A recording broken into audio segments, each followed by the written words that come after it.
Hey, GW Graham. Erica told me that you guys had an environmental group at your school, and I thought that was very, very cool. I was really happy to hear about that. I live in Abbotsford. I was in Chilliwack last weekend for the first ever climate fair run by the Rotary Club in Chilliwack. You guys have a pretty good Rotary Club.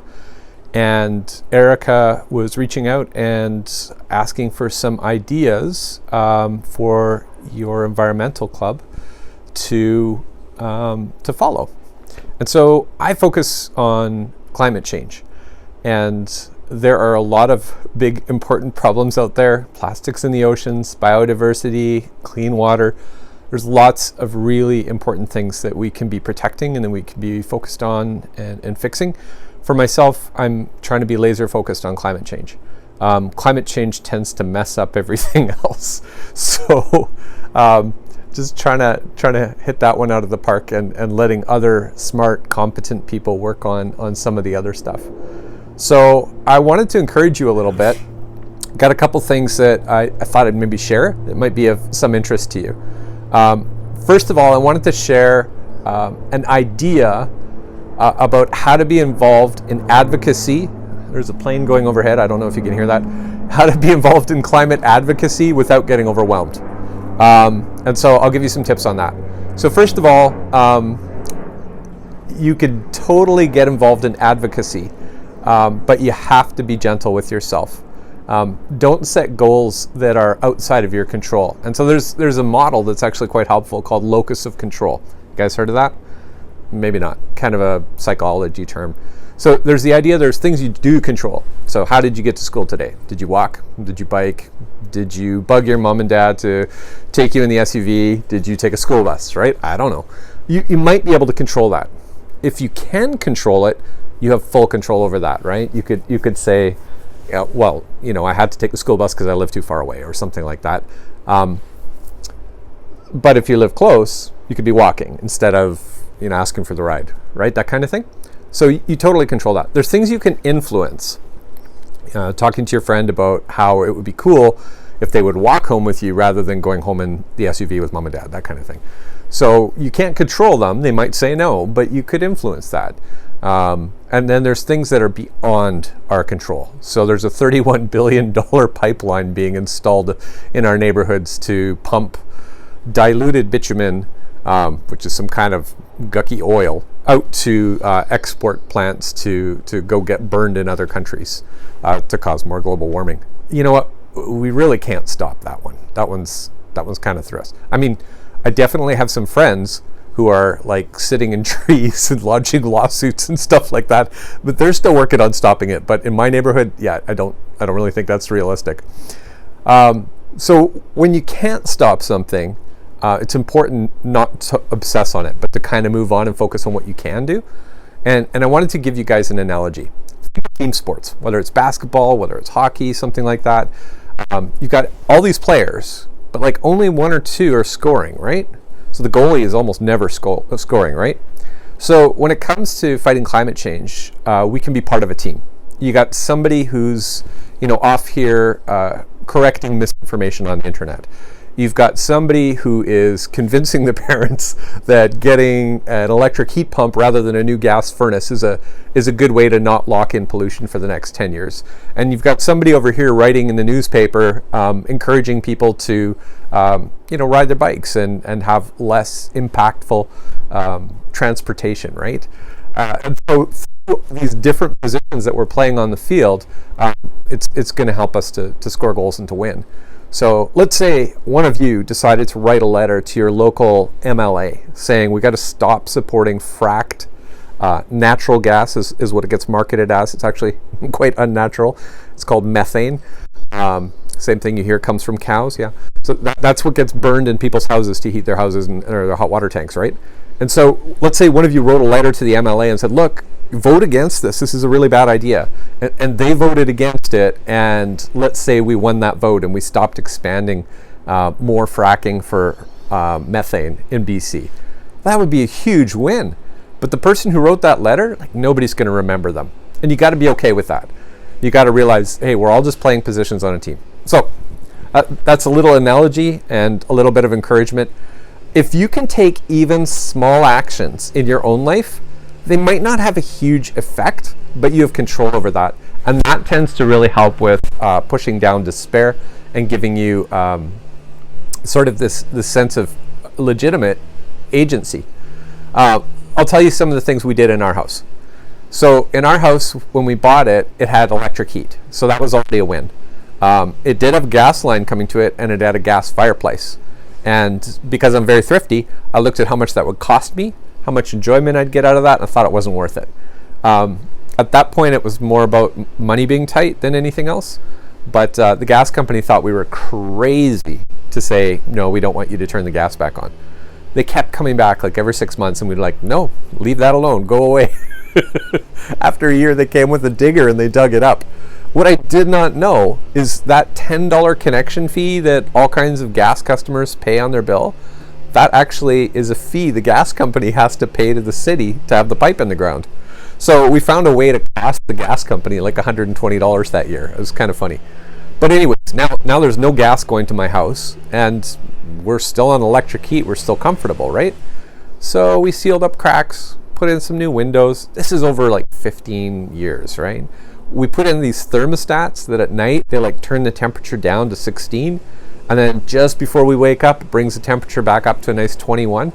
We did that. We did all kinds of little things. Replaced our incandescent light bulbs with LEDs. It's now a good option.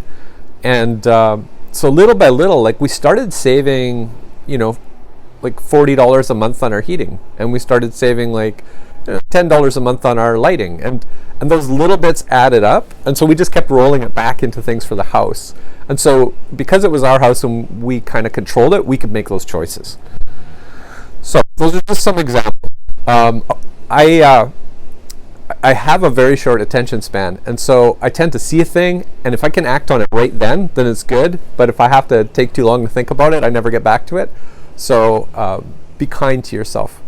I was making myself a bagel this morning, and I pulled out the bag of bread, and it said Dempster's on it, and I noticed it had a cardboard bread tag. Now, I know the history there because I emailed Dempster's and I asked them, like, hey, when are you guys changing the cardboard from plastic? And their answer was December.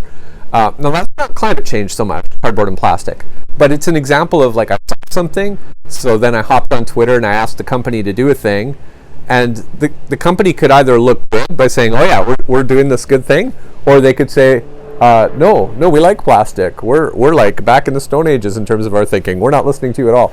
So there's some things you can do in terms of gentle advocacy. I encourage you to be encouraging. I encourage you to notice the positive and kind of fan those flames and encourage people to keep doing things when you see them doing the good thing. So let's say somebody gets an electric car. Like, go to them and go like, hey, thanks for getting an electric car. Like, I understand that's not going to put all kinds of pollution into the air that I breathe, and it's not going to contribute to climate change as much as a gas car would. Thank you for doing that, right? And it sort of builds up the people who are making those choices. There's a lot of judgment out there. I don't know if you guys noticed that in the last couple of years, but there are lots of people who are like, oh, well, you're using plastic shopping bags, or you drive a diesel, or whatever. Just don't do that. Don't go there. I encourage you to avoid any kind of purity tests for whether someone's like a true environmentalist or not. It is so hard to fight that judgment. I mean, when it comes to like Instagram, Twitter, Facebook, the liking of everything, voting on everything, like that's all about judgment in a way, isn't it? So I really encourage you to be accepting of what other people are doing. I ran into a farmer the other day who is doing like regenerative farming, and he has to use all kinds of gas in his tractor and stuff like that, but he's trying to do what he can, and I think that's the best thing. If there's something we can do and we're doing it, we're making a difference, and it all adds up. It all counts. I mean, we breathe the same air here that people breathe in China, right? So if you manage to reduce your pollution and somebody doesn't die in China, that's really good. Probably wouldn't be a direct cause, probably not.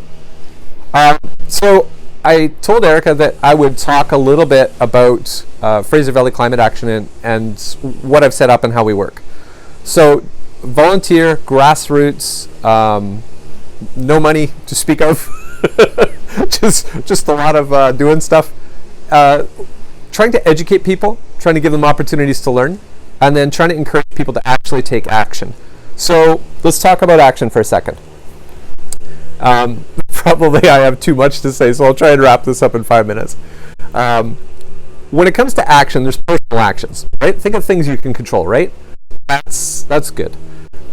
You could do that, but it's not going to totally change the world. It'll make a difference. It'll make things better or worse, but it's not going to fix the whole problem, right? Then there's things that go beyond personal action. Like, let's say you convince a large store to stop bundling stuff in so much plastic or styrofoam, or to use electric trucks instead of gas trucks. Like, that starts to add up big time, right? Or maybe your local health authority is using anesthetic gases that are really bad for the environment. There's something to research. So that's sort of in the business realm, and maybe you can make a bigger difference there, right? Think of what IKEA's done with packaging. Everything is like minimal packaging, environmentally sourced, renewable forests, right? Like they've got how many thousands of stores and millions of pieces of furniture, and if each of those is just like, 5% better than the competition, they're making a huge difference around the world. So you can influence that, because companies want to look good. They want your business. They don't want to be called out for being polluting. And then government. Government has a few things that they can do. Apart from holding lots and lots of meetings, governments can incentivize things. So right now the federal government is giving away, is it $8,000 or is it $7,000? I can't remember. But if someone buys a qualifying electric vehicle, the federal government's like, oh, here's your $8,000. Thanks for buying an electric vehicle. Because the government understands we've got to make this shift. We've got to stop burning gasoline and diesel. This is not sustainable, right? So, the provincial government's doing some things too. So that's called incentivizing. They're trying to encourage people to do the thing. Now, did you spot the problem with incentivizing? I don't know about you, but right now I don't have enough money to go out and buy a brand new electric vehicle. And so it only works for people who actually have that kind of cash. So maybe there's things that incentivization will shift the rich or those who have been saving up, those sorts of things, shift them in the right direction. And that's good, because that makes a difference. But ultimately, we need the government to go beyond the very popular incentives to regulation, where the government tells people what they can and can't do. So it might be that the government says you cannot have a huge, giant lifted truck and drive it on our streets. That is crazy. Put it on a trailer, take it to the back roads when you use it, but don't drive it on our streets, right?